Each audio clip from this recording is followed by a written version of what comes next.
Hey, it's me. Hi, welcome to my channel, and I am Samantha June. Now, for my 145 subbies, little update. I think I want to call you guys junebugs. Let me know what y'all think about that in the comments below. But yeah, this video is a little impromptu. It's actually kind of crazy. I went to the gym this morning and I was talking to God, and I kind of just felt God put this topic on my heart. And before I prayed on this video, I was praying to God, and I was like, God, what verse do you want your people to hear today? And this is the verse he gave me. So, as always, let's get into our verse of the day. Today's verse of the day is Proverbs 3, verse 5. Trust in the Lord your God with all your heart, and lean not on your own understanding. That's a good one. And that one is perfect for this video.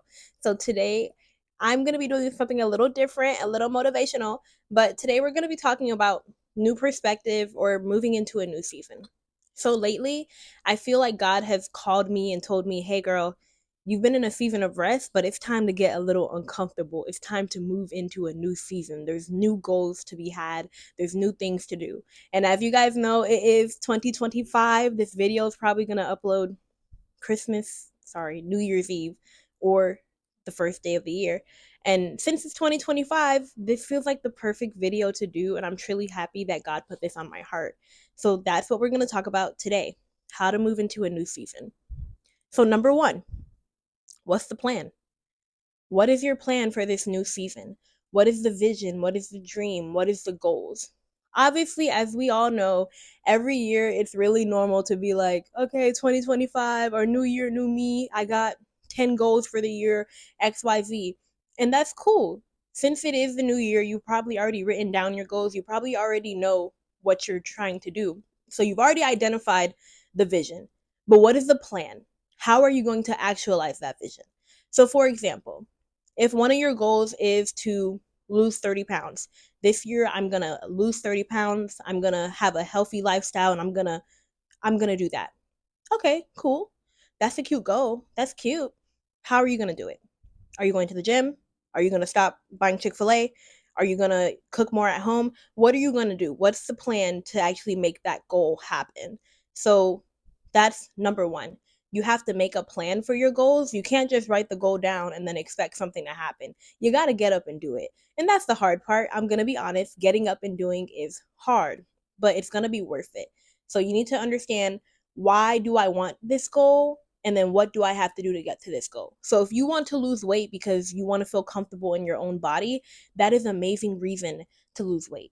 But if you want to lose weight because it's like, oh, the skinny BBL look, like the skinny body is in again, so that's why I want to lose weight. No, that's not a good reason. If you're losing weight because of a trend or because of people in your life telling you that you don't look good, etc., I would encourage you to change your goal to having more self-confidence and not, you know, changing yourself because of the trends or because of what people may think about you. But if you're trying to lose weight because it's what you truly want, you want to be happy, it's for you, then I encourage you to write out your plan. How are you going to make it happen? And this just applies to everything. I'm just using weight loss because that's like a common goal a lot of people have, whether it's weight loss or gaining more muscle, whatever.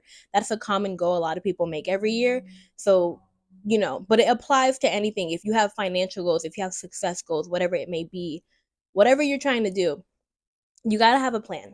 You got to figure out how to make some shake. Okay. So that's rule number one. How you go do this. Now, number two, let me look at my notes real quick, y'all, because like I said, this is an impromptu video. Number two, what are your limits and how can you shift them?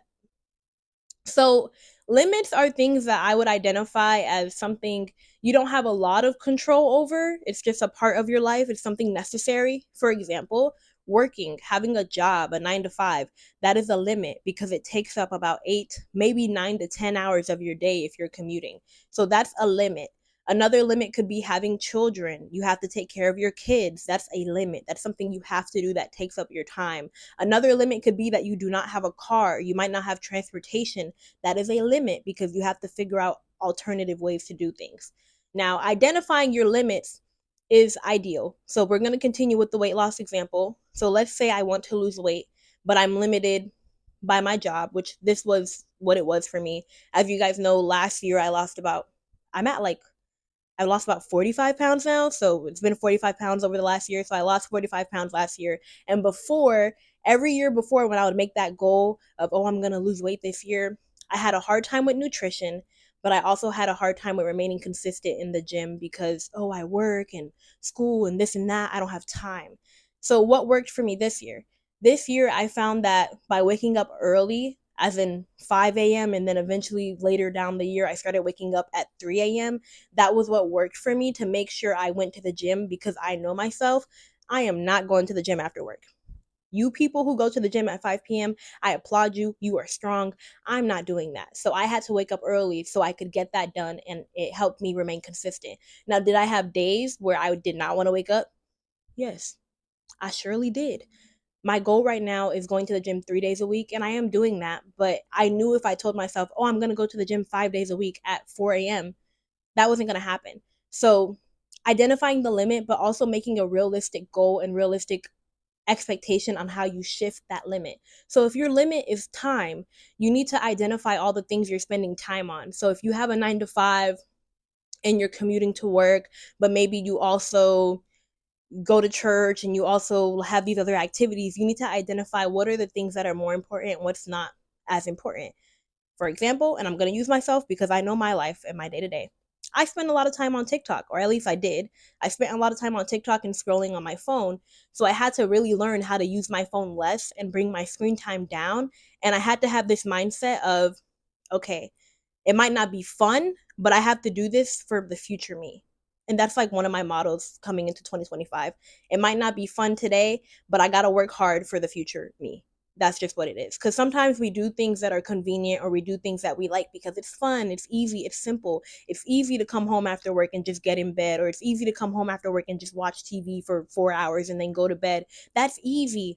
But for the future me, I have to be willing to come home after work and make a video. I have to be willing to come home after work and clean up. I have to be willing to come home after work and read my Bible and do things that I might not want to do because it might not seem as fun. So that's rule number 2. Identifying your limits. How can you shift them? What can you do in your life? What can you move around? So you have your required things like your work, your children, etc. You have the things that you just have to do. But what are the things in your life that you don't have to do, but you're giving too much time to? That might be social media. That might be TikTok. That might be going out. Maybe you go out with your friends too much. Maybe you don't go out enough. Because let me be honest, God calls you to seasons of isolation, but there's also seasons where you need to have a good support system. So it could be one or the other. Maybe you're spending too much time alone. Maybe you're spending too much time out. Maybe you're spending too much money. There's an overconsumption video that's going to be coming up soon. Maybe you're spending too much money and that's why your limits are shifting as they are. Whatever it may be, identify your limits and figure out how you can make them work for you versus having them actually limit you. So I want to try to make a whole video about that because I could go into this topic a lot deeper, but we're going to move on because this is just a quick video, a quick pick me up for the new year. Now, number 3, this is something I heard this year a few months ago at my church. They were doing a series called The Sweet Place, which is just about being in a good place with Jesus. And one of the things my pastor said that really stuck with me, and I'm honestly, this is like another motto for the new year, is choices lead, feelings follow. Sounds simple, right? But what does that mean? So essentially what it means is, I'm gonna keep using the weight loss example. If you wake up at 5 a.m., the time you told yourself, you know what, I'm gonna start going to the gym at 5 a.m. too, because that's gonna help me be consistent. If you wake up at 5 a.m.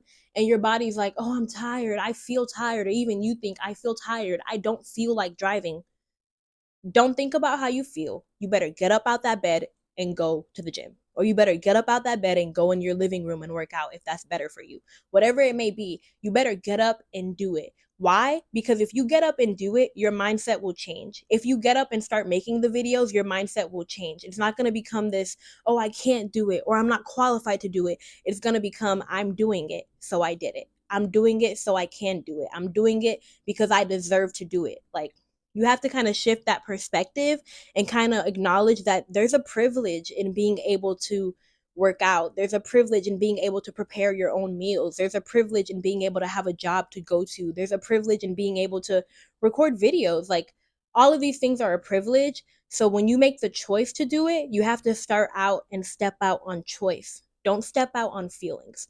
If you step out on feelings, you just quite frankly wouldn't get anything done. If I decided to live my life based on how I felt, girl, let me tell you something. I am a feeler. I feel. I'm a crybaby. I don't like things. Sometimes I complain. These are all things about me that I don't like and I'm working on. But I'm a feeler. I'm a complainer. I'm a baby, right? If I lived life based off of how I felt, there's a lot of things that I do right now that I would just never do. And you can't live that way. Don't let your feelings lead you. Your feelings are a part of how you are. Yes, your feelings are important, but your feelings do not rule you. So do not let your feelings rule. You choose. You get to choose how to show up every day. You get to choose what to prioritize every day. You get to choose who to be. So today, starting today, if you haven't done it yet, stop following your feelings. Choices lead, feelings follow. So those are my 3 simple things on how to change your perspective and how to walk into your new season this year. I would love to hear about what you guys are planning for this year. What are your New Year's goals? Maybe tell me one of your goals this year in the comments below, because I would love to keep you accountable and love to hype you up and cheer you on whatever you're trying to do. If you made it this far in the video, thank you so much for watching. Thank you for being here. I love talking with you guys, and I'm excited to see you guys next time. Bye, Junebugs.